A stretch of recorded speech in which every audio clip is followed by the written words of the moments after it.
É a clara ali a nomenclatura que é uma entrada falsa. O CBP ele reconhece a natureza anônima. A gente comentou na semana passada a destituição dos advogados de defesa do Felipe Martins e do Marcelo Câmara. Conversamos com o Jeffrey Chiquini, aqui, advogado do Felipe Martins, ao vivo, né? Mais uma ilegalidade, mais um abuso, um arbítrio praticado pelo Alexandre de Moraes. E aí o Felipe Martins fez lá uma carta de próprio punho, entregou ao Alexandre de Moraes, dizendo: olha, eu quero manter os meus advogados, eu não quero ser defendido por alguém da Defensoria Pública da União, como o Alexandre de Moraes, né, arbitrariamente tinha determinado. E aí o Alexandre de Moraes recuou, deu 24 horas para que fossem entregues então as alegações finais da defesa do Felipe Martins e do Marcelo Câmara. A do Felipe Martins teve 381 páginas, e os advogados pedem a anulação de todo o processo, questionam a atuação da Procuradoria-Geral da República e rebatem as acusações de que o Felipe Martins participou de um plano de golpe de Estado e que tentou fugir para os Estados Unidos. Defendem ainda, nessas 381 páginas, a suspeição dos ministros Alexandre de Moraes, Flávio Dino, Cristiano Zanin e também do Procurador-Geral da República, Paulo Gonet. Além disso, apontam diversas irregularidades processuais, entre elas o cerceamento da defesa pela negativa de acesso integral às provas.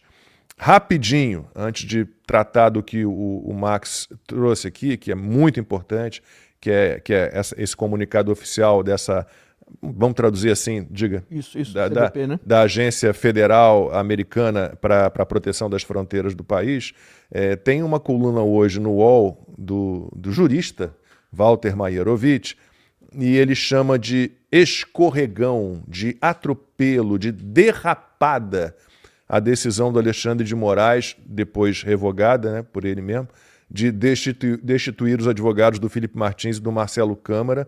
E o Maierovitch foi além, ele escreveu o seguinte, olha o nível, sobre os réus.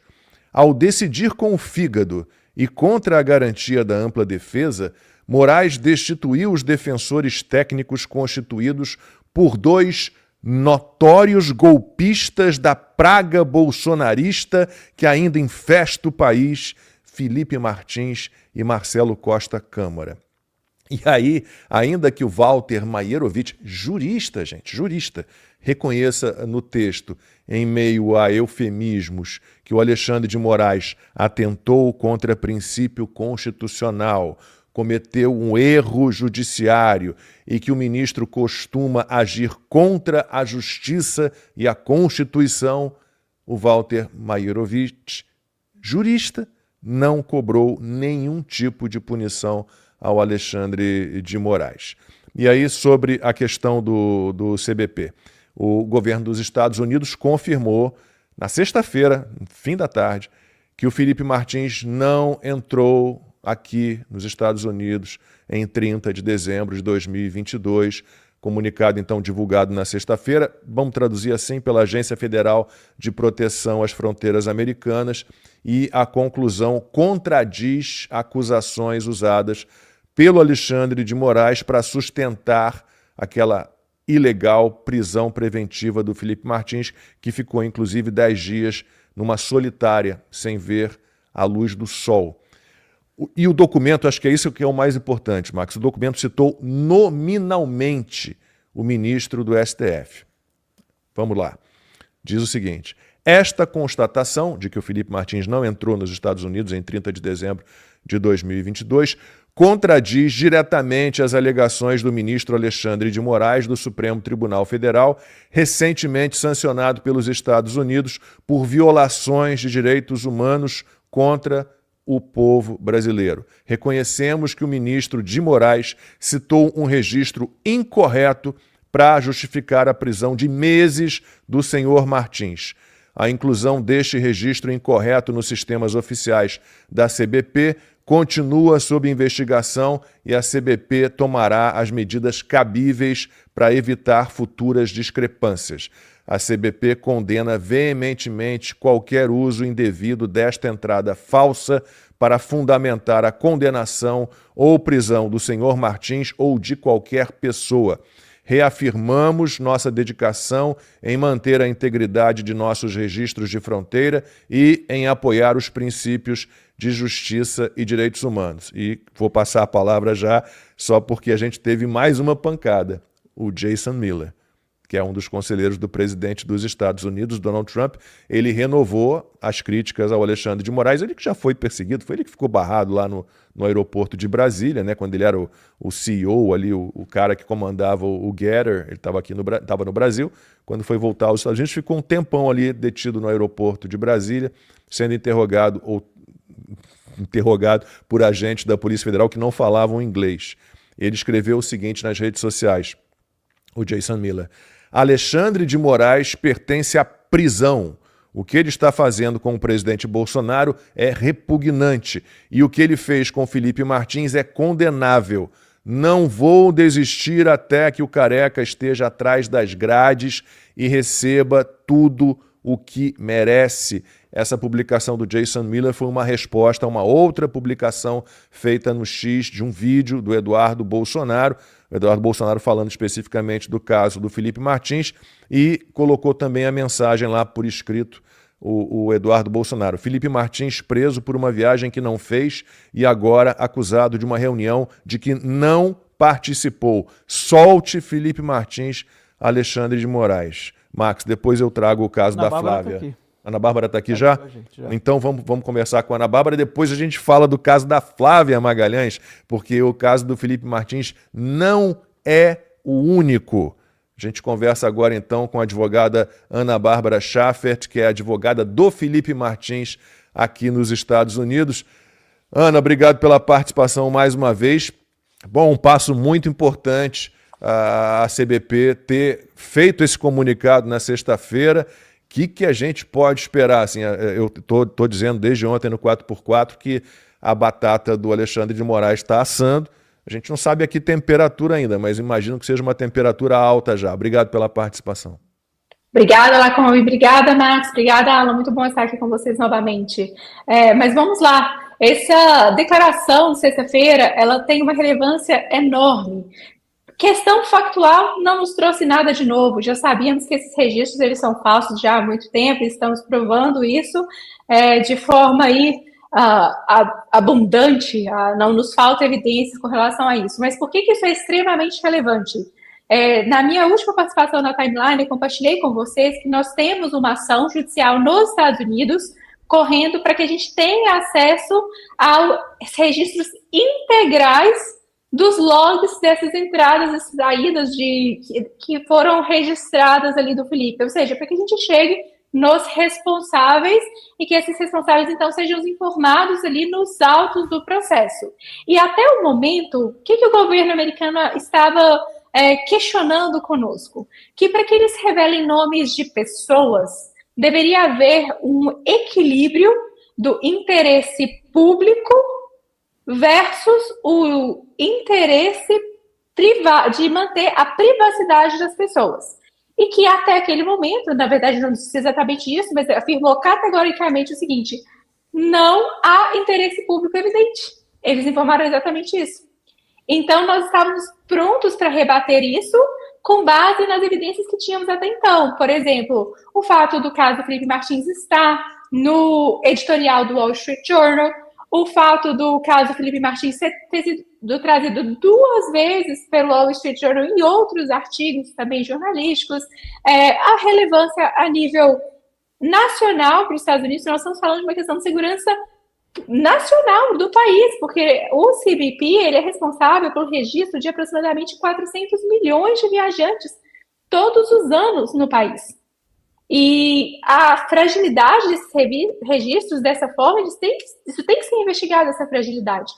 Então, nós estávamos prontos para rebater dessa forma, mas a nota de sexta-feira nos deu muita força, porque essa nota, ela foi publicada, eu estou aqui com ela aberta, dentro do comunicado de imprensa nacional. E por quê? Pelas relações públicas, ou seja, isso dá uma notoriedade nacional sobre esse caso. E nessa mesma nota, ainda, além de, claro, todo o impacto a nível Brasil, apontando Alexandre de Moraes, apontando a violação dos direitos humanos, condenando o uso, na nota também menciona que o CBP irá fazer uma mudança institucional para evitar que isso continue, ou seja, olha a relevância disso. Então, dizer que não há um interesse público não se sustenta mais. E qual que é o próximo passo, então? Os nomes dos responsáveis e a devida responsabilização dos mesmos. Max.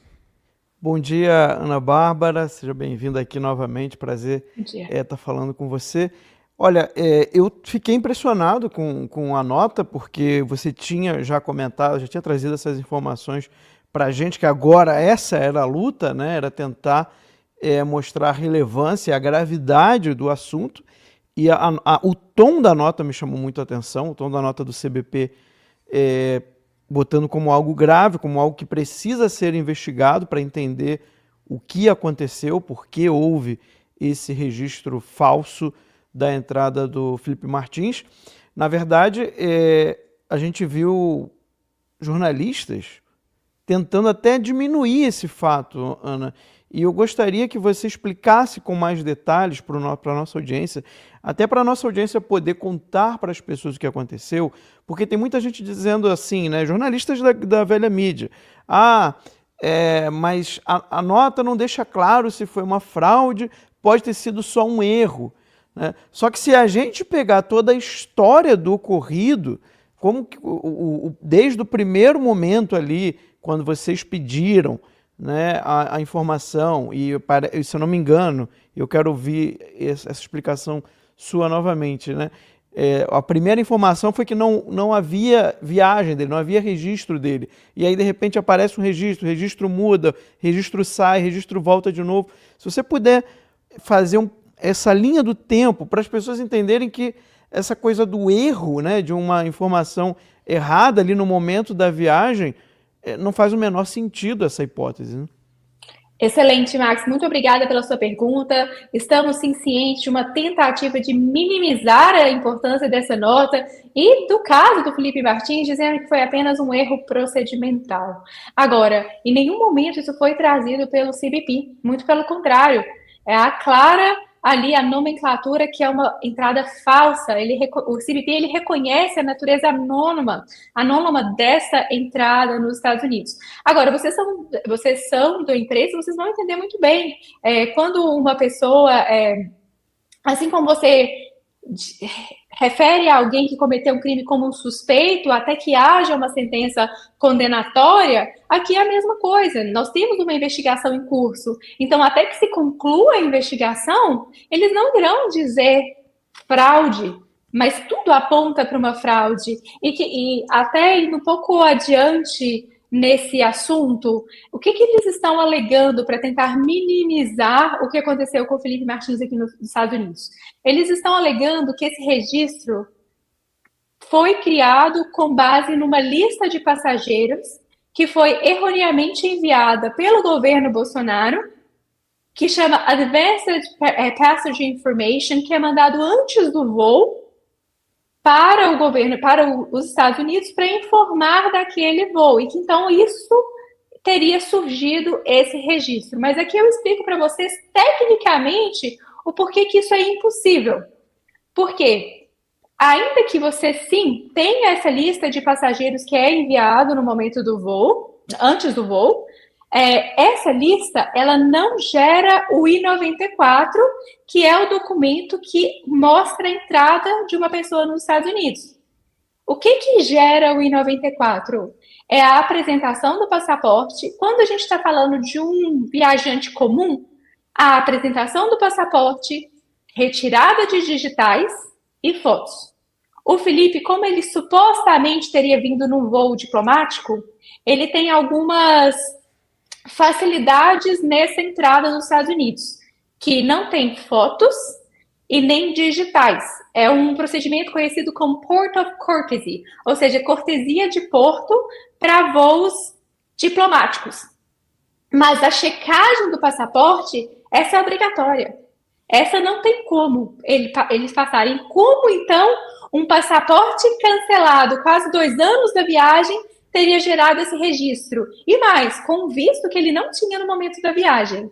Mas o que eu quero entrar ainda mais a fundo é que quando esse I-94 ele foi solicitado em abril do ano passado, que foi quando a defesa do Felipe Martins, eles me procuraram entre março e abril, para solicitar a minha ajuda, e na época eles não tinham o I-94, o que eles tinham era o Travel History, que é um histórico de viagem, que é um documento sem valor legal, e eu falei, olha, isso não prova nada, vamos atrás do I-94, e eu entrei em contato com o CBP em Orlando para solicitar. A resposta que eu tive por escrito, e posso compartilhar com vocês, já está aí de domínio público, é que eles não tinham registro de entrada. Então, como sustentar que esse registro foi criado por um erro procedimental, sendo que até abril do ano passado o próprio CBP confirmou que ele não estava lá? Um erro procedimental não cria registro retroativo, não permite o uso de passaporte cancelado no sistema, classe de visto que não existia no momento da viagem. Então, percebe que nós temos muitas evidências que não permite que o simples erro de procedimento se sustente. Tudo aponta, sim, para uma fraude.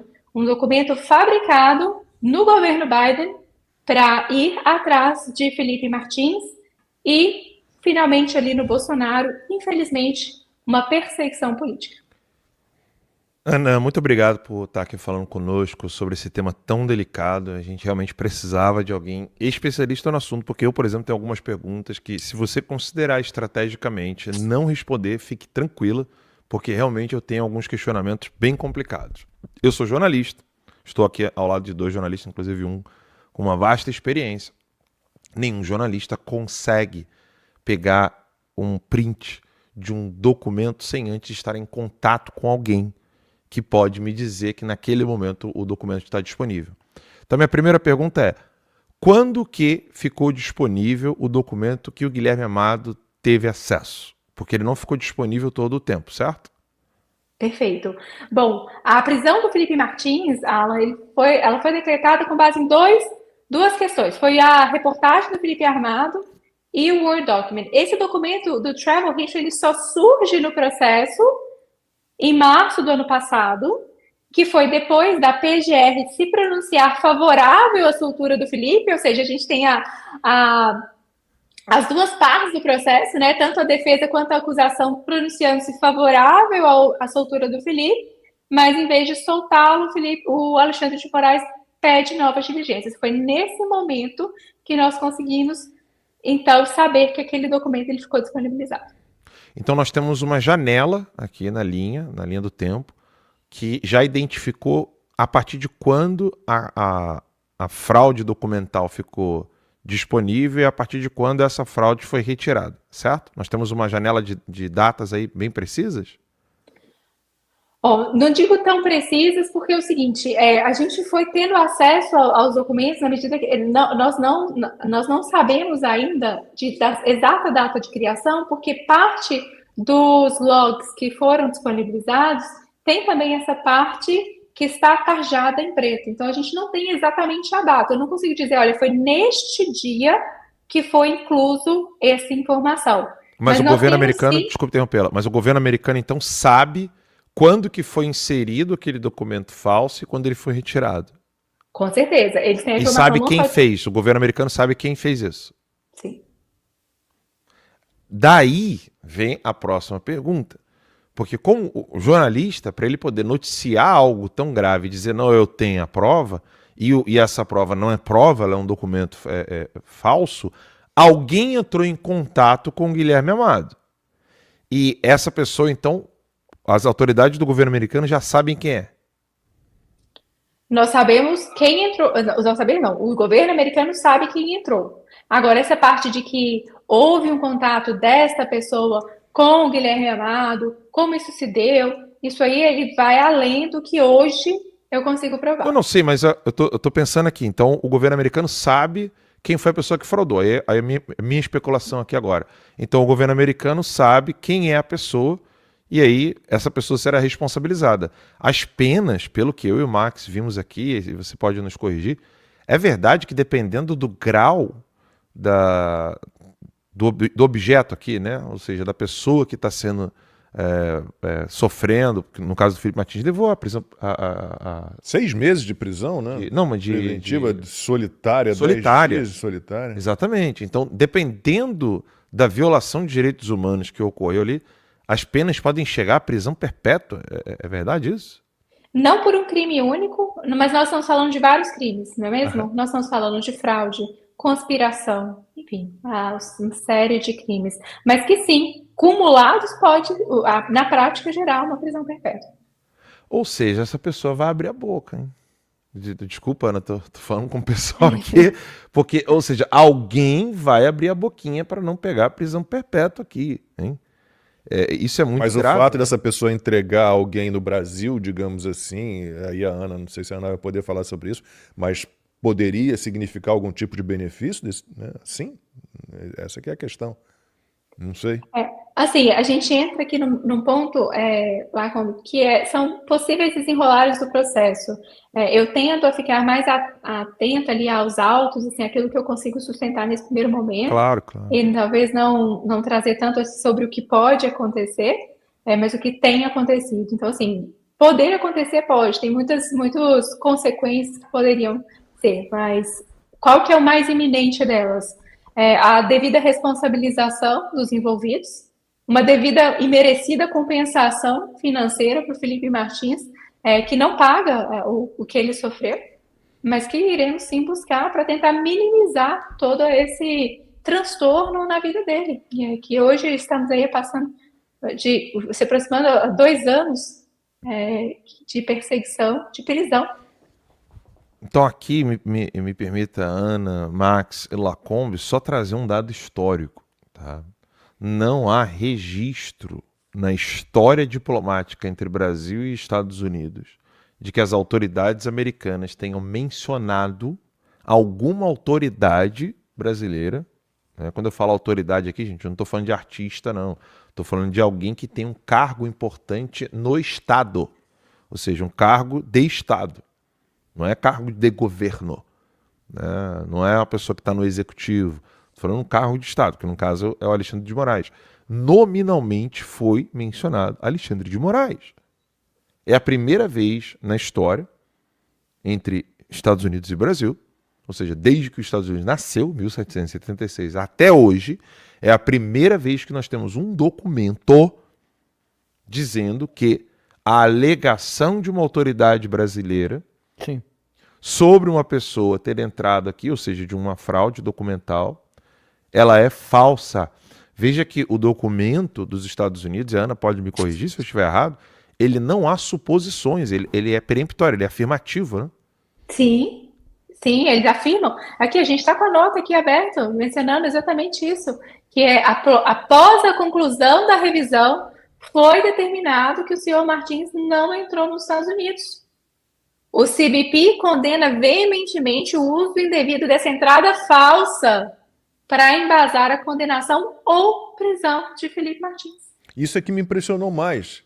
A citação nominal ao Alexandre de Moraes, porque eu imaginei, bom, quando confirmarem que a entrada não houve, que aquele registro é falso, fraudulento, eles vão emitir uma nota afirmando, olha, não houve a entrada, mas não vão citar o que isso gerou de consequências para o Felipe Martins no Brasil, né, na mão de um tirano. Mas isso me impressionou, Ana, quer dizer, a citação nominal do Alexandre de Moraes nessa conclusão. Sim, e não só citando o Alexandre de Moraes, como ainda mencionando a questão de violação dos direitos humanos. Imagina só, o Alexandre de Moraes, que já hoje, tem a lei Magnitsky aplicada, sendo trazido aqui, e novamente citando a violação dos direitos humanos promovida por ele. Ou seja, o que nós estamos vendo, Max, Lacombe, Ana, e a todos que estão nos acompanhando em casa, o que nós estamos testemunhando aqui agora é a construção documental em Washington, em relação a Alexandre de Moraes. Há uma construção documental evidente. Porque antes você tinha o que ele fez comigo, né? E isso é o que levou Alexandre de Moraes a Magnitsky, né? Ele fez... ele queria mandar no Rumble, mandar no Trump Media Group, para poder derrubar os meus perfis. Fez isso em relação ao X. Inclusive, eu quero agradecer ao Elon Musk publicamente. O meu perfil Alan Conta 5 está com subscription, porque o Alexandre de Moraes ele tinha obrigado o Elon Musk e ao X, a empresa, né, a fornecer porque eu podia ter disponível o endereço da minha carteira de Bitcoin. Olha que loucura!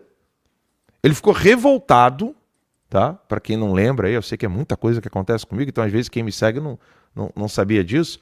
O X, Lacombe, ele te dá a possibilidade tanto de você ter subscription, tá? Quanto te dá a possibilidade de você monetizar o seu conteúdo, que são duas coisas distintas, e uma terceira, que é você poder colocar, quando você acessa o perfil, ó, você vai acessar aqui, eu vou tentar acessar aqui a conta Alan LD Santos, que é a primeira. Aqui tem um símbolozinho de nota, tá vendo?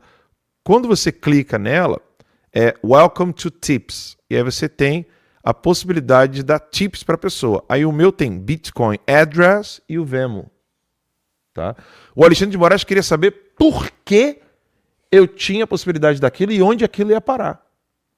E queria cortar. E aí, óbvio, essa conta ela nunca teve acesso no Brasil, acho que só durante um período. O Elon Musk deixou lá. Aí a conta 5, ela agora não tem nem a notinha, nem o símbolozinho de moedinha lá. Mas agora eu tenho subscription, eu tenho 12 inscritos lá no meu perfil do X, na Alan Conta 5. E quando ele fez isso, ele violou direitos humanos fundamentais, porque eu estou nos Estados Unidos, a empresa é americana, ele não tem que meter o bedelho. E aí, óbvio, soma-se isso ao pedido de prisão, que não passou pelo Departamento de Estado, não passou pelo DOJ, e ele foi violando. Aí teve o meu caso, teve o Constantino, Paulo Figueiredo, Flávia Magalhães, que a gente ainda vai comentar aqui, e tantos outros que levaram Alexandre de Moraes a ser sancionado pela Magnitsky. E agora, soma-se tudo isso ao caso do Felipe Martins, que é a primeira vez que nós temos o nome de uma autoridade de Estado, né, no caso do Brasil, que é o Poder Judiciário. O Poder Judiciário é um dos 3 poderes da República, mencionados pelo governo americano. O que historicamente é bom que todos aqui fiquem sabendo. É a primeira vez na história dos Estados Unidos e na história do Brasil. É isso. Ana, muitíssimo obrigado. Alguma informação a mais que você possa passar para a gente, ou é melhor a gente não falar muito para não atrapalhar?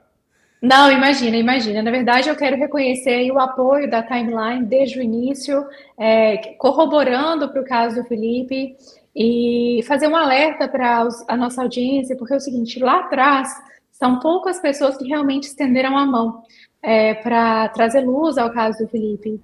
Nós tivemos pessoas que nos viraram as costas, dizendo, não, se tem registro, ele entrou, eu não vou me meter neste caso. E pessoas que hoje eles falam que estivemos sempre do lado e tentam, inclusive, trazer informações sobre o caso. Mas saibam que fontes confiáveis do caso do Felipe são apenas os advogados. Eu, o Chiquini e o Dr. Ricardo. Nós somos os únicos que podemos trazer essas informações. Então, cuidado por essas narrativas que estão sendo criadas para minimizar a gravidade da situação do Felipe. Também quero agradecer aí outros canais, a Bárbara também, a Ana Paula Henkel, e trazer a informação sobre uma vaquinha que foi criada pela Bárbara, do Te Atualizei, para poder pagar para o advogado criminalista aqui nos Estados Unidos, para poder seguirmos com a defesa do Felipe. Muito obrigada. E ele precisa, né? Desculpa. Qual que é o link? Tá aí. Eu não sei o link, eu vou pegar aqui agora com o pessoal, mas ele precisa, tá? Então, isso. Ele precisa muito, não é barato. O Marcos já sabe que é advogado, que não é barato. $750 a hora, mais ou menos. Exato. Então é bem complicado. Então, assim, a gente quer poder pagar aí pelo criminalista para poder ajudar no caso. Muito obrigado. Conversamos com a Ana Bárbara. Obrigado, Ana. Muito obrigada. Até a próxima. Conversamos Até. com a Ana Bárbara Schaffer, que é a advogada, uma das advogadas do Felipe Martins